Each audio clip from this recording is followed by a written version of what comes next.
হাদির killing mission শেষে যেভাবে ভারতে পালালো খুনিরা, শতাধিক সিসিটিভি ক্যামেরার ফুটেজে বানানো চাঞ্চল্যকর দৃশ্য প্রকাশ।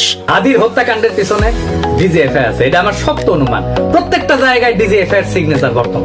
ঘটনা ঘটে শুক্রবার 12 ডিসেম্বর দুপুরের দিকে।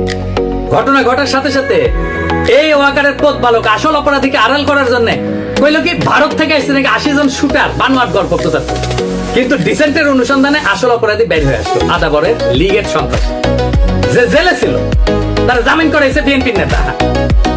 তারপরে কি হলো, ঘটনার ঠিক পরের দিন সে অপরাধীর অবস্থান সম্পর্কে ভুয়া জাহা মিথ্যা তথ্য ছড়ায় যায়। অপরাধীরা 12 ডিসেম্বর শুক্রবার সন্ধ্যায় ভারতের গুয়াহাটি পৌঁছে গেছে।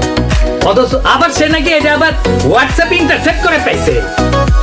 চিন্তা করে, অথচ অপরাধ ঘটে দুপুরের দিকে ঢাকা থেকে রওনা দিয়ে সন্ধ্যায় আসামের গুয়াহাটি পৌঁছানো সড়ক পথে অসম্ভব একটা ঘটনা। এছাড়া ঘাতক ফয়সালের বাবা মা আদালতে তাদের স্বীকারোক্তিতে বলছে ঘাতক সেই শুক্রবার রাতে ঢাকার আগারগাঁওয়ে তার বোনের বাসায় ছিল। অর্থাৎ ঘাতকেরা যখন ঢাকায় তাদের বোনের বাসায়, সেই সময় ওয়াকারের পথ বালক গুজব রটাই দিতে যে তারা ভারতে চলে গেছে। চিন্তা করেন, তাদের সন্ধান করে লাভ নাই। মানে বুঝিছেন? এতক্ষণ শুনছিলেন সংবাদ শিরোনাম, এখন থাকছে বিস্তারিত। 4 ডিসেম্বর রাত 8:18 বাংলা মোটরের ইনকিলাব কালচার সেন্টারে আসেন শুটার ফয়সাল ও তার সহযোগী কবির। 6 মিনিটের সেই বৈঠকটি ছিল মূলত হাতির সঙ্গে সখ্যতা তৈরির পর্ব।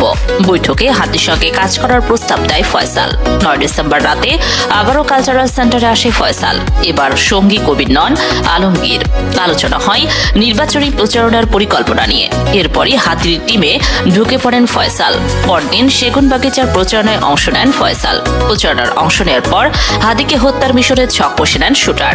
এবার মিশন বাস্তবায়নে নরসিংদী, সাভার, মানিকগঞ্জ সহ বিভিন্ন জায়গায় র্যাকি করেন ফয়সাল। মিশন বাস্তবায়নে 11 ডিসেম্বর ওঠেন পশ্চিম আগারগাঁওয়ের বোনের বাসায়। হামলার দিন ভোরে উবারে করে যান আহেবাদ